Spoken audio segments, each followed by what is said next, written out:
안녕하세요. 반갑습니다. 자, 이제 소득 분배 지표 533페이지 가보겠습니다. 여기는 말 그대로 소득 분배 지표, 그러니까 성장보다 이제 분배를 얼마나 잘 하고 있는가에 대한 양적 지표라고 보시면 되겠네요. 어차피 이거를 계산하는 문제는 나오지 않습니다. 그러니까 어렵게 접근하실 필요는 없고, 정말 간단히 얘기해서 세 가지만 넣어놓으시면 돼요. 머릿속에 10분위 분배율, 그 다음에 로렌츠 곡선, 그 다음에 진위 개수. 이 세 가지입니다. 자, 한번 보죠. 10분위 분배율부터. 사실 이거는 뭐 이렇게 글쎄요, 최근에는 그렇게 많이 쓰는 지표는 아닙니다. 그러니까 안 쓰는 것도 아닌데 뭐 최근에는 이제 5분위 분배율도 많이 쓰고요. 그 다음에 진위 개수를 많이 쓰죠. 그래, 진위 개수. 근데 또 진위 개수도 또 보면 요즘에는 또 많이 쓰는 것 같지도 않고 좀 이것저것 좀 많이 활용하는 것 같습니다. 그래서 좀 입체적으로 어떻게 구체적으로 좀 다른지 원리를 좀 이해하셔야 돼요. 원리를. 자, 보시면 소득을 10분위 분배율 같은 경우에 소득을요, 한번 볼게요. 쭉 나눠요. 어떻게 나누냐면 예를 들어서 어떤 나라에 소득 순서대로 줄을 세웠다라고 가정을 해봅시다. 그러니까 예를 들어 이 사회에서 제일 많이 버는 사람이 뭐 예를 들어 한 달에 1,000만 원을 번다 칩시다. 그 다음에 제일 적게 버는 사람이 뭐 10만 원을 번다. 뭐 그냥 그리 쳐볼게요. 그럼 이제 줄을 쫙 씁니다. 쫙 소득 순서대로 줄을 서요.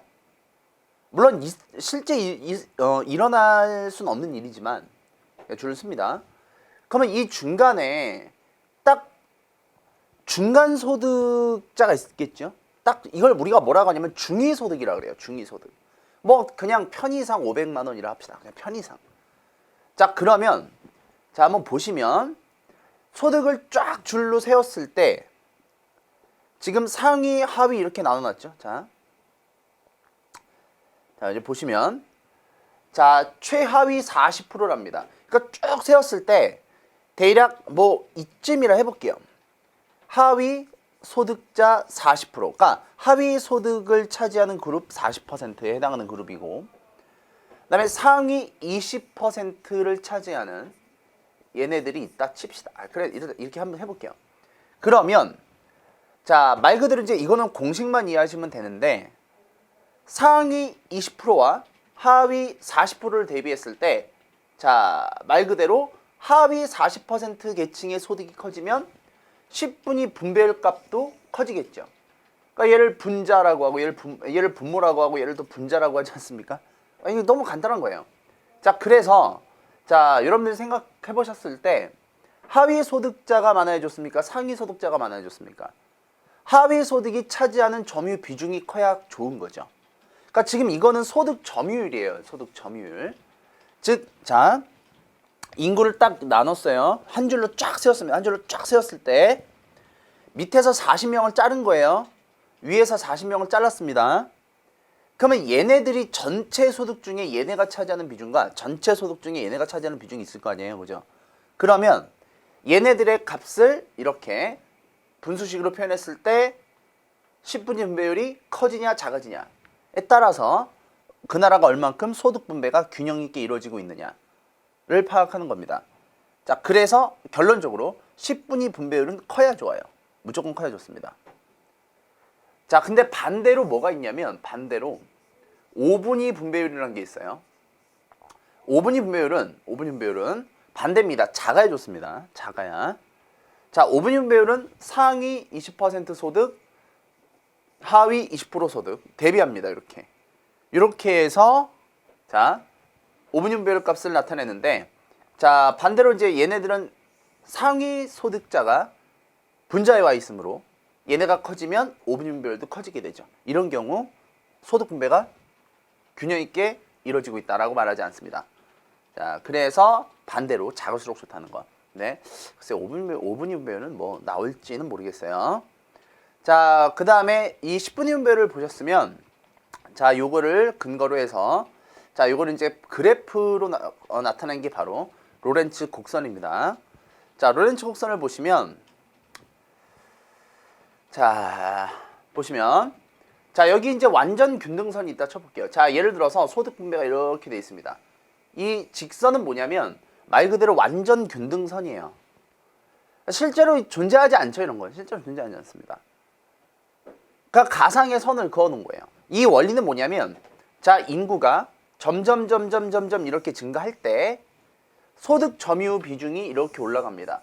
그러면 자세히 보시면 20%의 인구가 전체 소득 중 20%, 전체 40% 인구 중에 인구가 전체 소득 중 40%를 차지한다. 이런 거죠. 그러니까 각 인구 누적 단위마다, 비중마다, 각 인구 단위마다 차지하고 있는 소득 점유 비중이 똑같은 거죠. 이해하시겠습니까? 자, 그러니까 자, 일단 그어놔요. 가장 이상적인 상태를 그어놓습니다. 그럼 예를 들어 이렇게 점점 멀어지게 돼요. 배가 나옵니다. 사람이 배가 나오면 안 좋은 거 아니겠습니까? 마찬가지예요. 이렇게 점점 완전 평등선에서 멀어지면 멀어질수록 소득 분배가 균형적이지 못하다라는 얘기지. 균형 있게 분배되어 있지 못한다라는 얘기죠. 그러니까 로렌츠 곡선이 요걸 말하는 거예요. 요거 있죠? 요 빨간색 활처럼 요거 있죠? 요걸 말하는 거예요. 가령 예를 들어서 자, 뭐 여기 한번 짚어볼게요. 전체 40%의 인구가 있습니다. 40%, 그러니까 점점 올라가는 거죠, 인구가. 자, 20% 인구가 얼만큼을 차지하고 있냐면 이 그룹은, 즉 하위 40%에 해당하는 계층은 전체 소득의 20%를 차지하고 있지 못한 거죠. 그러니까 이 나라 인구의 40%가 전체 총소득 중에 20%를 차지하고 있지 못한 거죠. 이건 분명히 불균등한 거죠. 그럼 예를 들어서 얘네 있죠. 상위 20% 그룹이죠. 얘네가 상위 20%. 상위 20%가 쭉 보면 어디에서 만나고 있냐면 대략 한 60% 요쯤에서 만나고 있네. 그죠? 자, 이렇게 해서 이게 40%죠. 그러면 전체 인구 중에 상위 20%에 해당하는 인구가 전체 소득 중 40%를 점유하고 있다. 이렇게 보시면 되죠. 그래서 로렌츠 곡선은 완전 균등선에서 멀어지면 멀어질수록 소득의 균등함이 떨어지는 것이다. 이렇게 보시면 됩니다. 됐습니까? 그래서 요 10분위 분배율을 가지고 표로 만든 게 이거예요. 자, 반면에 진위 개수를 보면 이 진위 개수는 자, 마찬가지입니다. 또 요걸 응용한 거예요. 요걸 응용해서 어떻게 만들었냐면, 자, 호의 면적, 그 다음에 전체 대각선의 면적. 자, 전체 대각선이니까 자, 이게 전체 대각선의 면적이죠. 이 전체 대각선의 면적에서 요 호가 차지하는 면적이니까, 자, 요게 배가 자꾸 나오면 안 된다 그랬죠. 요게 배가 나오면 배가 나올수록 호가 차지하는 면적이 커지죠. 그러니까 진위 개수는 크면 안 좋습니다. 그래서 진위 개수는 0에서 1 사이로 존재하는데 1 쪽으로 가까우면 가까울수록 안 좋은 거예요. 숫자가 커지면 안 좋습니다. 그러니까 1을 초과할 수 없습니다. 자, 됐나요? 그래서 진위 개수는 보통 이제 간단하게 이제 딱 하나의 숫자로 나타낼 수 있다는 장점이 있지만, 그냥 이 각 분위별로는 얼만큼 차지하고 있는지는 알 수가 없습니다. 자, 그래서 보통 국가별로 그냥 통계를 작성할 때 그냥 각 국가별로 비교하기에는 진위 개수가 좋아요. 괜찮습니다. 그런데 각 분위별로 이런 식으로 각 분위별로 얼만큼 차지하고 있는지 알 수가 없기 때문에, 자, 보통 구체적인 지표는 10분위 분배율이나 5분위 분배율 아니면은 뭐 로렌츠 곡선 이런 거 쓰죠. 참고로 1.4까지 갔습니다. 한국이 1.4까지 간 적이 있어요. 진위 개수가 1.4까지. 자, 대략 그래서 지금은 몇이 1.3대에서 왔다 갔다. 물론 지금 또 새로 자료를 또 봐야 됩니다만, 또 이게 한국은행에서 작성했느냐, 또 통계청에서 작성했느냐 또 달라질 수도 있어요. 진위 개수가 가장 높은 나라는 어디일 것 같습니까? 가장 높은 나라. 진위 개수가 가장 높다는 건 소득 분배가 가장 안 좋다는 얘기인데, 어디냐면 중국인 줄 학생들이 좀 많이 하는데 아닙니다. 진위 개수 제일 높은 나라는 미국이에요. 중국이 4위입니다. 자, 미국이 의외로 소득 분배가 성장도 높지만, 미국 경제 규모도 매우 가장 높지만 소득의 불평등 또한 높다는 거. 그래서 자, 이제 소득 격차의 원인, 자, 보면 개인의 어떤 능력과 노력, 그 다음에 어떤 우연성이죠. 상속, 부모의 어떤 재산 등등등 이런 것들이 주고요. 그래서 여러 가지 문제점이 있습니다. 그러니까 소득 격차의 문제점은 지금 이렇게 텍스트 하나로 이제 가기에는 너무나 큰 문제인데, 기본적으로 소득 격차가 커지면 오히려 더 사람들은 노력을 하지 않게 돼요. 왜냐하면 상대적 박탈감이 고착화되면 더 이상 노력해도 나만의 노력으로는 되지 않는다라는 생각을 하게 되면 결코 그 사회는 기능적으로 잘 돌아갈 수가 없습니다. 자, 그래서 이걸 위해서 어떻게 하느냐? 우리 전 시간에 배웠던 것들. 누진세율. 누진세율은 뭐예요? 소득과 재산이 많은 사람에게 부과하는 세금이죠. 그죠? 그다음에 사회보장지출, 그러니까 복지제도 강화, 뭐 등등등 있고요. 자, 그래서 경제 성장과 소득 분배를 좀 보면, 자, 요 그래프 있죠. 이거 잘 보셔야 돼요. 자, 소득 이게 위로 올라간다라 그래서 뭐 경제 성장과는 관련이 없습니다. 자, 보시면 초창기에는 경제 성장 정도가 낮을 때는 분배 상태가 매우 높습니다. 왜냐? 다 같이 가난해서 그래요. 자, 그러다가 경제 성장이 이루어지게 되면서 점점 말 그대로 경제 양적 성장은 이루어지지만 소득 분배는 떨어지게 됩니다. 안 좋아져요. 그렇게 되면 확 떨어집니다. 그러다가 차츰 다시 어느 정도 성숙해지면서 소득 보장이 강화되고 복지제도도 강화되고 그 다음에 이런저런 어떤 불평등을 완화하기 위한 노력들이 이루어지면서 어느 정도 다시 균등함을 찾아갑니다. 그러니까 어느 나라나 이렇다라는 건 아니에요. 어느 나라나 이렇다는 게 아니라 그냥 좀 이런 식으로 보통 정형화돼 있다라는 겁니다. 자, 이해되셨나요? 자, 그러면 우리가 이제 경기 순환에 대한 그래서 구체적으로 어떻게 할 건지를 좀 볼 텐데 자, 우리 페이지 넘어가셔서 자, 535쪽.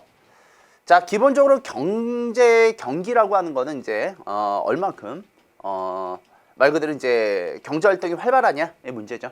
자, 그래서 지금 이거 보시면 소득이 어떤 경기 순환이라고 하는 건 말 그대로 순환이어서 계속 안 좋아지는 것도 아니고 계속 좋아지지도 않습니다. 계속 왔다 갔다 합니다. 이런 진동을 그리게 됩니다. 자, 그래서 호경기와 불경기에 대한 각각의 대책을 봐주셔야 되는데 호경기라고 하는 건 대략 요 시점이죠. 올라가는 요 시점이죠. 경기가 좋아질 때. 불경기라고 하는 건 말 그대로 이제 다운될 때죠. 그렇죠? 안 좋아질 때. 그래서 이제 우리나라 같은 경우에는 이제 보면 2008년도에 우리나라가 이제 외환위기 한번 또 있었죠. 그래서 그때 이후에 이건 그때 기사예요. 대략 2009년부터 회복될 것이다 라는 전망이 있었고 2010년부터 서서히 회복할 것이다. 아니다. 일본처럼 장기적인 불황으로 갈 것이다 라고 했는데 보면 뭐 이 네 가지 예측이 다 틀렸죠. 돌이켜 보면 그나마 가장 좋은 건 좀 마지막 긴 L자형 좀 그래도 장기 불황으로 들어가지 않았나 라는 생각이 좀 듭니다. 자, 그래서 우리가 어떻게 해야 되냐면 잘 보셔야 돼요. 호경기 때 나타나는 특징은 기본적으로 뭔가가 잘 돌아갑니다. 생산도 활발하고 소비도 활발한 시점이에요. 그러니까 고용도 활발하죠. 고용도 활발하고요. 그러나 물가가 상승하죠. 그죠? 물가가 상승하고요. 그러다가 어느 시점 딱 정점을 찍게 되면 내려옵니다. 자, 불경기는 그래서 생산도 안 되고 안 되다 보니까 고용도 안 됩니다. 그러다 보니까 소득도 그렇죠. 사람들이 소득이 안 생기죠. 아니 일자리를 잃었는데. 그렇죠? 그러다 보니까 수요도 후퇴하게 되고 전반적인 임금도 떨어지게 됩니다. 그러니까 이렇게 되면은 이제 불경기죠. 그래서 저점을 찍게 되고 언젠가 또 올라봐야 되는 거죠. 그러면 이제 호경기 때, 불경기 때 어떻게 될 것이냐라고 할 건데, 자, 일단 호경기 때 하나만 더 써놓으세요. 자, 이때는 아무래도 생산과 소비가 활발하다 보니까 통화량, 시중에 돈은 돈이죠. 통화량이 많아지고요. 자, 불경기 때는 기본적으로 통화량이 줄어들게 됩니다. 자, 됐습니까? 자, 그래서 밑에 경기 진단과 예측이 있는데 그건 요거 한번 읽어보시면 됩니다. 뭐 이렇게 중요한 건 아니에요. 소비자들에게 물어볼 수도 있고 BSI 지수라 해서 기업 실사 지수라 해서 기업에게 물어본 겁니다. 생산자와 소비자들의 각각의 응답이 달라질 수는 있죠. 경기가 앞으로 어떻게 될 것이다. 자, 그러면 정부의 경제 조절 대책을 한번 보죠. 정부가 있고요. 그 다음에 자, 한국은행이 있습니다. 중앙은행. 다릅니다. 자, 일단 정부가 어떻게 하는지 볼게요. 정부는 세금 정책을 가지고 통화량을 조절하게 되는데 자, 지금 경기가 안 좋을 때 불경기 때는 어떻게 하느냐? 불경기 때는요. 말 그대로 확장 재정이랍니다. 확장 재정. 확장 재정이라는 건 뭐냐면 돈을 쓴다 그 얘기예요. 그러니까 통화량을 의도적으로 증대시킨다. 통화량을 의도적으로 증대시킨다 이 개념입니다.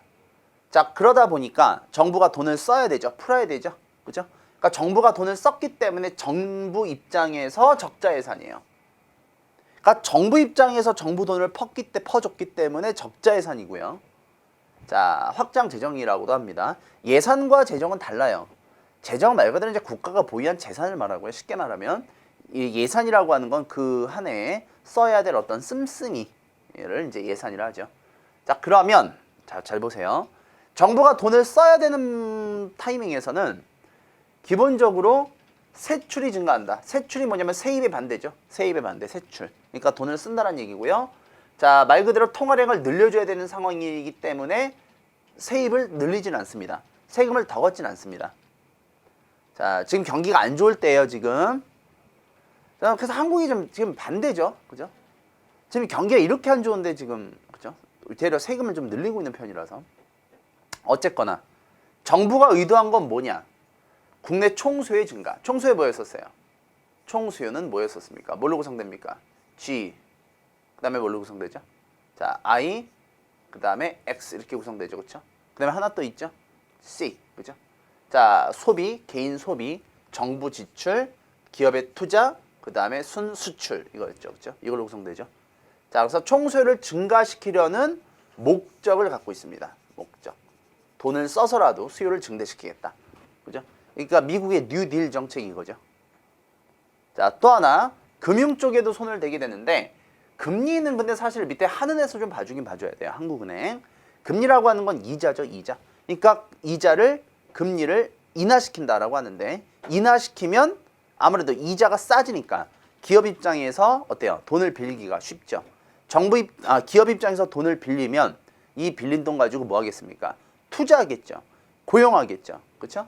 그러니까 이게 목적이 되는 거죠. 그러니까 통화량 증대가 목적이 아니에요. 이거 증대가 목적이 아니에요. 이건 수단이죠. 목적은 뭐다? 이게 목적이죠. 수요를 증대시키겠다. 그죠? 감이 왔습니까? 자, 그리고 경기가 이제 반대입니다. 완전히 안 좋아요. 경기가 이제 너무 지금 과열되어 있습니다. 지금 인플레이션 직전까지 갔습니다.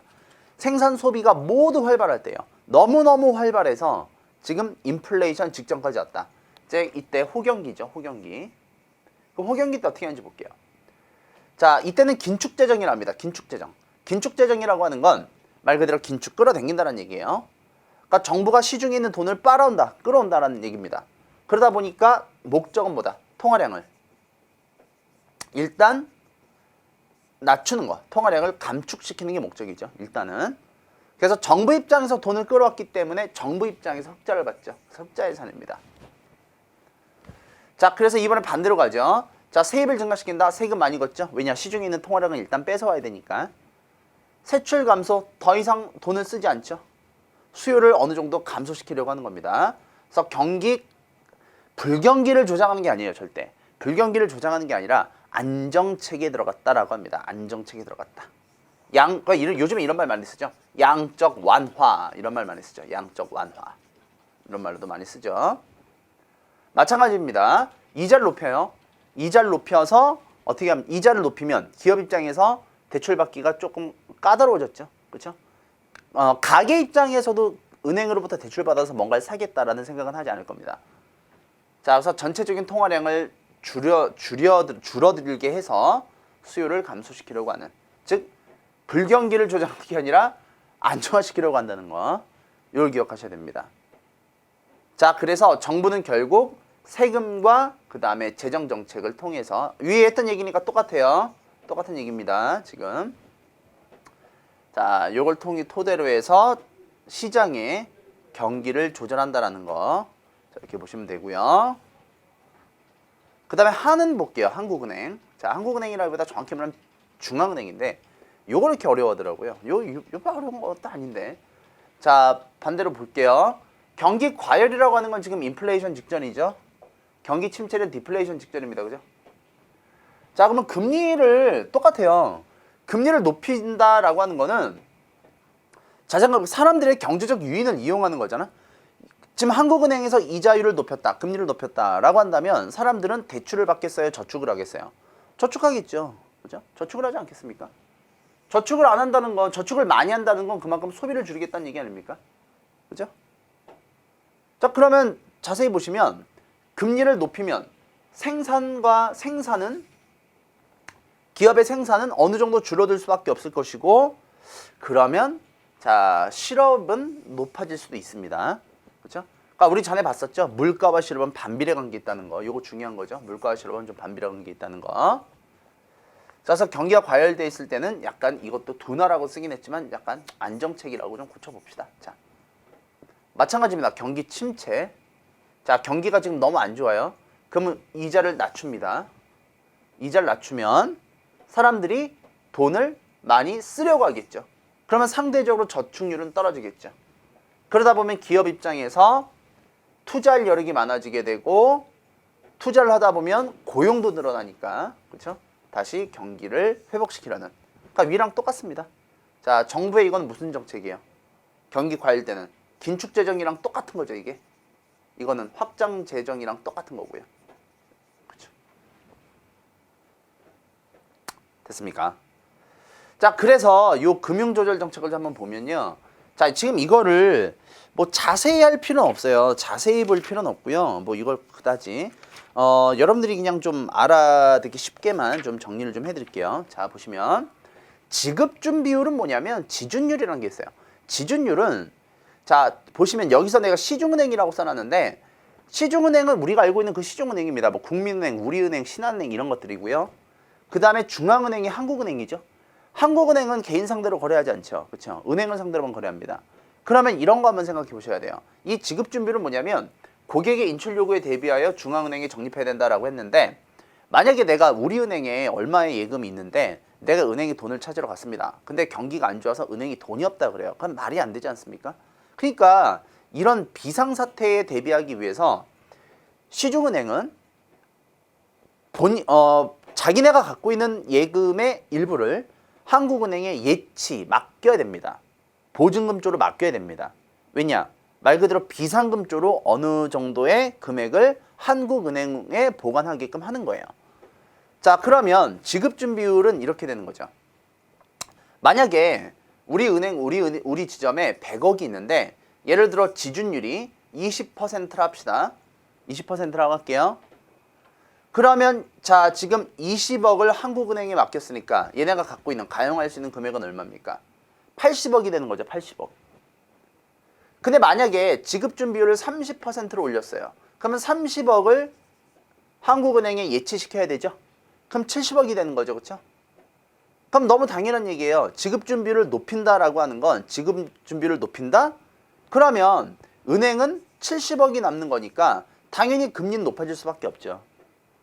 아, 그렇잖아. 잘 생각해봐. 여러분들이 친구가 10,000원 빌려달래. 친구가 10,000원 빌려달라 그러는데 지금 여러분들이 20,000원 있어. 그럼 10,000원 빌려주기 힘들지. 근데 여러분들이 200,000원 있어요. 그럼 10,000원 빌려주기에 여력이 좀 생기죠. 그렇죠? 그런 거랑 똑같은 이치입니다. 그러니까 얘네가 80억 갖고 있을 때와 70억 갖고 있을 때를 생각했을 때 언제 금리를 높이겠어요? 이때 금리를 높이겠죠. 그렇죠? 그러니까 이렇게 보시면 돼.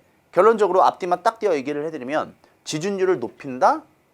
금리를 높인다. 똑같은 얘기입니다. 똑같은 얘기예요, 이게. 금리와 똑같은 얘기입니다. 지준율 높인다, 금리 인상. 똑같은 얘기. 지준율 낮춘다, 금리 인하. 똑같은 얘기입니다. 목적은 아까 설명해드렸으니까 이거 똑같고요. 그 다음에 재할인율도 뭐냐면, 이 재할인율은 중앙은행이 시중은행에 쉽게 말해서 돈을 빌려줬을 때 부과하는 이자라고 생각하셔도 돼. 지금 어업 얘기를 내가 써놨는데 이건 좀 원론적인 얘기고요. 그냥 여러분들이 쉽게 이해하려면 그냥 은행에 돈을 빌려줄 때 받는 이자율입니다. 만약에 한국은행이 하느니, 예를 들어 뭐 국민은행이라고 할까요? 국민은행에 지금 돈을 빌려줘야 됩니다. 얘네가 지금 100억을 한국은행에 긴급 자금을 요청했어요. 근데 예를 들어 재할인율이 15%입니다. 15%로 돈을 빌려줬습니다. 그럼 얘네들은 이자율을 당연히 지금 받는 이자보다 높이겠어, 낮추겠어? 높이겠죠. 반면에 15%였다가 하느니 10% 정도로 깎아줬다 칩시다. 그러면 얘네들은 굳이 고객들에게 이자를 더 받을 필요도 없고 더 줄 이유도 없죠. 그렇죠? 그러니까 금리와 똑같은 정책이 되는 거죠. 그러니까 재할인율을 낮춘다. 무슨 얘기예요? 금리 낮춘다. 재할인율 높인다. 무슨 얘기야? 금리 높인다. 그 얘기입니다. 목적은 똑같습니다. 경기가 안 좋을 때 지준율을 깎아줘요. 무슨 얘기야? 금리를 낮춘다. 그러면 사람들이 돈을 많이 빌리겠죠. 통화량이 증대되겠죠. 경기 회복에 기여하겠죠. 경기가 안 좋다. 재할인율 인상 어때요? 금리 인상. 그럼 어떻게 해요? 통화량 갖고 오는 거죠. 통화량을 갖고 와버리는 거죠. 시중 통화량이 감소하겠죠. 그죠? 경기 안정화 대책이죠. 자, 그 다음에 국공채가 있는데 국공채 같은 건 국가나 공공기관이 발행한 채권입니다. 이것도 돈이랑 똑같은 거예요. 돈과 똑같아. 무슨 얘기냐면 경기가 안 좋잖아. 경기가 안 좋으면 국공채를 매입한대. 무슨 말이야? 시중에 유통되고 있어요. 국공채는 사고 팔 수 있습니다. 주식처럼. 근데 예를 들어서 여기 국공채가 있는데 자, 지금 경기가 안 좋다고 판단을 했어요. 한국은행이. 그래서 이거를 국공채를 한국은행이 사옵니다. 사오면 시장에 뭘 내줘야 돼? 돈을 내줘야 되지? 그러니까 통화량이 증대되는 거죠. 그렇죠? 반면에 경기가 안 좋습니다. 지금 너무너무 안 좋아요. 그럼 시중에 돈을 어떻게 해야 돼? 풀어줘야 되지. 시중에 돈을 풀어줘야 되니까 어떻게 되겠어? 국공채, 내가 갖고 있던 국공채를 어떻게 합니까? 팔겠죠. 그렇죠? 국공채를 팔아서 통화량을 어떻게 하겠어요? 감소시키겠죠. 국공채를 매입해서 돈을 내주는 거고, 그렇죠? 말 그대로 국공채를 자 내가 내다 파는 거니까 또 시중에서 갖고 오는 거죠, 그렇죠? 경기가 과열됐을 때는, 그렇죠? 자, 그래서 자 국공채를 매입한다, 매각한다. 자, 쉽게 말하면 국공채 매입한다. 매입한다는 건 뭐예요? 시중에 돈을 풀어주겠다. 자, 그다음에 국공채를 팔겠다. 무슨 얘기입니까? 국공채를 사오는 게 아니라 파는 거죠. 팔았으니까 시중에 돈을 끌어오는 거죠, 그렇죠? 됐습니까? 자, 그래서 요 차이가 있더라. 자, 그래서 요게 경기 조절 대책입니다. 여기까지가. 자, 그러면 요 그림을 한번 모식도를 한번 보시고, 자, 그러면 넘어가서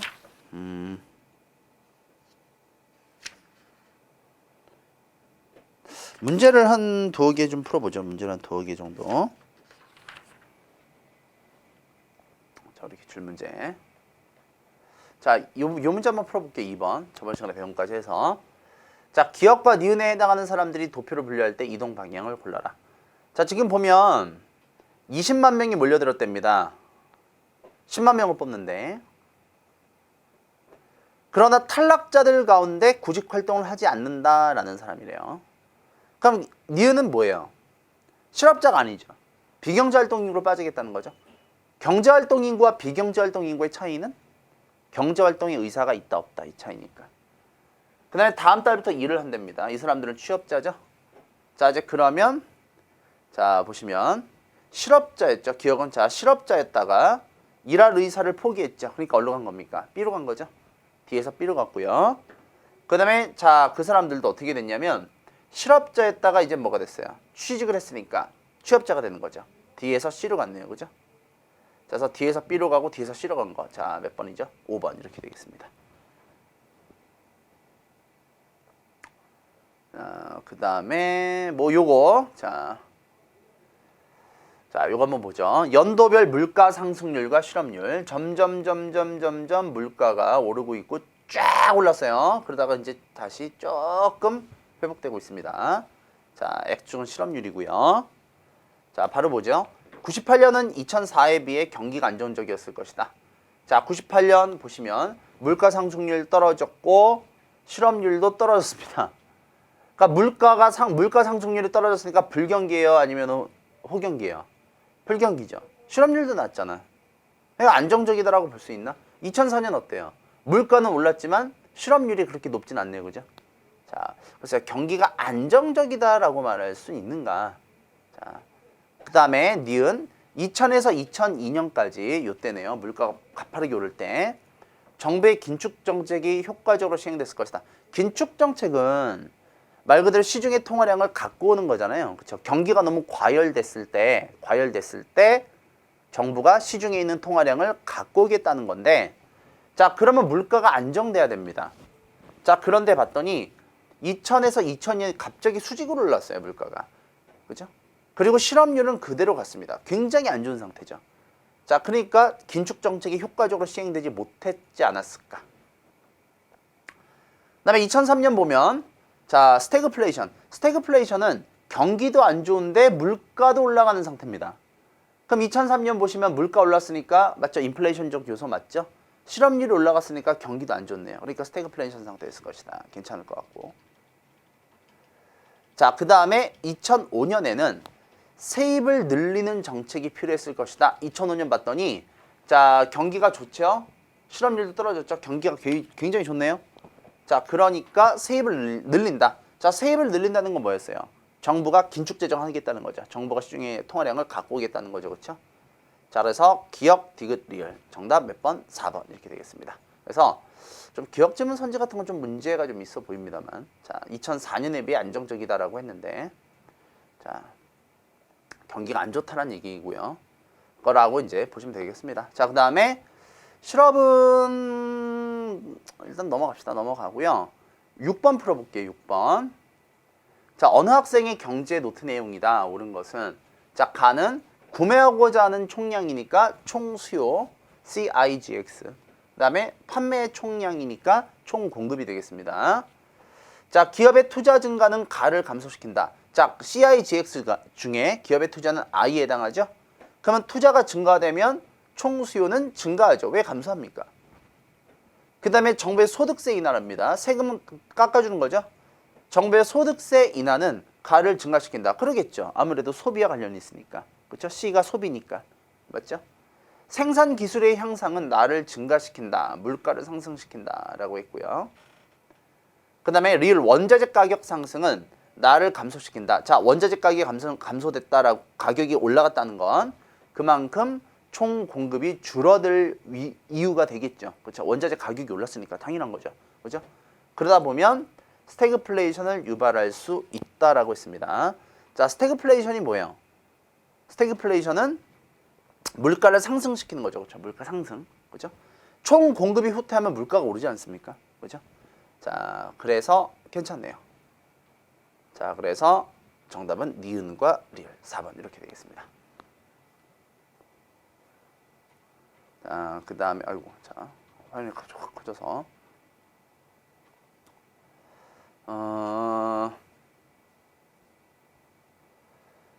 좀 선지를 하나씩 더 넣어줬는데 자, 요 문제 한번 풀어보죠. 실업 11번. 자, 가에서 닭가 나타날 수 있는 실업의 유형에 대한 옳은 설명을 고르시오라고 했습니다. 자, 가를 보면 취업할 의사가 전혀 없습니다. 비경제활동인구. 나를 봤더니 숙련공들이 어쩔 수 없이 자동화 때문에 그만두고 있다. 이거는 구조적 실업이죠. 산업 구조가 바뀌어서. 다를 봤더니 이거는 경기가 안 좋네요. 경영 환경이 악화. 그러니까 이거는 경기적 실업이 되겠네요. 자, 그럼 기억. 기억은 자발적 실업으로 실업자 통계에 포함되지 않는다. 맞나요? 맞죠? 자발적 실업자 맞죠? 그러나 본래 의미의 실업자는 아니라는 거. 취업 포기니까 비경제활동 인구에 들어가니까 통계에 잡히지 않고요. 그 다음에 나의 원인은 노동 정보 제공이 원활히 이루어지지 않아서이다. 있잖아, 정보 제공이 필요한 거는 마찰적 실업이죠. 마찰적 실업이 뭐예요? 마찰적 실업이란 일을 그만두고 다른 직장으로 옮겨갈 때 나타나는 실업이니까, 그치? 자, 그러니까 이거는 마찰적 실업에 대한 설명이니까 아니고 디귿 다의 해결책으로 총수요 확대 정책이 될 수 있다. 자, 수요 확대가 되면 맞네요, 그렇죠? 경기가 안 좋으니까 경기가 안 좋은 상태에서 총수요 확대 정책을 해야 되지 않습니까? 그 다음에 마찰적 실업은 여기 없죠, 그죠? 그러니까 기업과 디귿이 되겠습니다. 정답 2번이 되겠고요. 자, 그 다음에 경기 변동, 경기 조절책 문제를 좀 풀어봐야 되는데 30번, 31번 요 두 문제 한번 풀어보죠. 30번, 31번. 자, 우리 이제 30번을 좀 보면 중간에 이제 문제들이 많이 있습니다만 한번 풀어보십시오. 그러니까 복잡해 보이지만 쉬워요. 그렇게 어렵지 않습니다. 이렇게 어려운 것들이 아니라서 한번 뭐 여러분들 뭐 충분히 풀어볼 수 있는 것들이라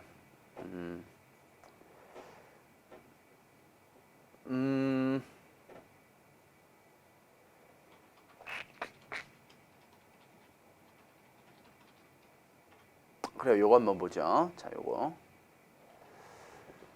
자, 보시면 자, 쭉 그래프를 볼게요. 곧바로 2007년에 갑국이 하나의 정책을 취한다고 할 때 적절한 정책은 자, 2007년 보시면 자, 실업률 올라갔고요. 인플레이션율 둔화됐습니다. 지금 0 이하로 떨어졌어요. 마이너스예요. 경제 성장률도 마이너스입니다. 지독한 불경기더라. 매우 경기가 안 좋더라. 그럼 이렇게 경기가 안 좋은 상황에서 어떻게 할 것인가? 자, 그러면 기업 법인세 인상. 자, 세금을 높여야 됩니까? 경기가 안 좋을 땐 세금을 깎아주죠. 자, 세율 낮춰야 되죠. 재할인율 인상. 무슨 얘기야? 금리를 높인다는 얘기지. 경기 안 좋을 때 금리를 어떻게 해야 됩니까? 낮춰야 되죠. 낮춰서 돈을 빌릴 수 있게끔. 즉 통화량을 증대시켜야 되지 않습니까? 틀렸죠? 국공채를 매입한다. 됩니까? 국공채를 매입해서 사와서 시중에 돈을 풀어주는 거니까. 자, 통화량 확장 적책 맞고요. 재정지출 증대 맞죠? 시중에 돈을 풀어줘야 되죠. 그러니까 D극과 리얼 몇 번? 5번 이렇게 되는 거죠. 자, 그래프만 잘 읽으시면 됩니다. 그 다음에 31번. 이거 딱 봐도 불경기예요, 호경기예요? 불경기죠. 자, 어떻게 해야 되느냐? 자, 국공채 매각입니까? 매각은 판다는 거니까. 자, 갖고 있던 국공채를 팔아서 시중에 돈을 갖고 오는 건데 경기가 안 좋은데 매각하면 큰일 나죠. 반대로 가는 거죠. 재할인율 인상. 자, 금리 높이겠다는 얘기지? 안 되죠. 지준율 인하. 지준율도 금리라고 똑같이 생각하시면 된다 그랬지? 지준율을 깎아주니까 금리 인하의 효과를 갖고 옵니다. 맞고요. 세금 인하. 맞네요. 그래서 D극과 리얼 몇 번? 5번이 되겠습니다. 자, 그 다음에 32번 마지막. 자, 여기까지 좀 풀어볼게요. 자, 요거 직접세인지 간접세인지 봅시다. 자, 과세 대상 금액이 늘어날수록 세율이 올라갑니다. 세율 자체가 올라가요. 그럼 이거는 뭐예요? 퍼센테이지가 올라간다는 거죠. 10%, 15%, 20, 25, 30 이렇게 올라간다는 거죠. 그렇죠? 세율이 쫙쫙쫙. 그러니까 가는 직접세고요. 나는 간접세입니다. 과세 대상이 많으면 그냥 세액 자체가 같이 평균 비례해서 올라가는 거. 자, 그러면 이게 로렌츠 곡선이네요. 그죠? 로렌츠 곡선. 자, 그러면 간접세는 가의 형태를 띈다. 틀렸고 이게 간접세죠. 나의 조세 제도는 A 구간보다 B 구간에 있는 사람. 자, 인구 누적비가 하위 계층, 상위 계층. 자, 간접세는 역진성이 있잖아. 역진성. 역진성이라는 게 뭐예요? 소득과 재산이 적은 사람에게 불리해지는 거 아닙니까? 그러니까 A 구간에 있는 사람에게 더 불리하죠. 그렇죠? 조세 제도가 나에서 가로 변하면 역진성이 커진다. 틀렸네. 가에서 나로 변할 때 역진성이 커지고요. 가의 조세 제도라면 아니죠. 세액이 같다. 말도 안 되지. 이거는 직접세라니까. 소득과 재산이 많으면 많을수록 세율 자체가 달라지는 거라니까. 자, 그러니까 세액이 같다라고 말할 수 없죠. 5번이 맞죠. A나 B나 세율은 똑같죠. 왜냐? 간접세는 물건에 붙은 세금 10%씩 내는 건 이건희 회장이나 나나 똑같이 세금을 내는 거니까. 그치? 그래서 5번은 정답이 되겠습니다. 5번이. 자, 이렇게 보시면 되겠고요.